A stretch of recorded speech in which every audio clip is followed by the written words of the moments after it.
مال یا جان کا چلا جانا نقصان نہیں، انسان کا سب سے بڑا نقصان کسی کی نظر سے گر جانا ہے۔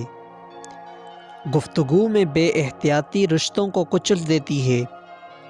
آپ کے الفاظ آپ کا عکس ہوتے ہیں، بعد میں وضاحتیں دینے سے کچھ بھی حاصل نہیں ہوتا۔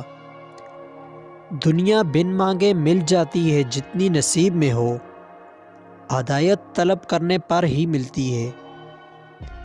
میں آج تک نہیں سمجھ سکا کہ جھوٹی یا سچی محبت کیا ہوتی ہے۔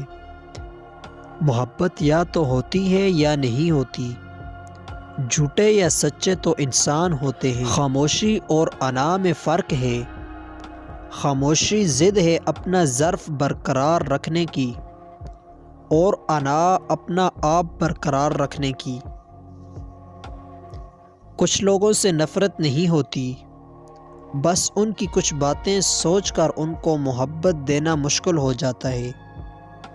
جب ہم کسی رشتے سے تھکنے لگ جاتے ہیں تو ہمیں اس میں صرف خامیاں نظر آنے لگتی ہیں۔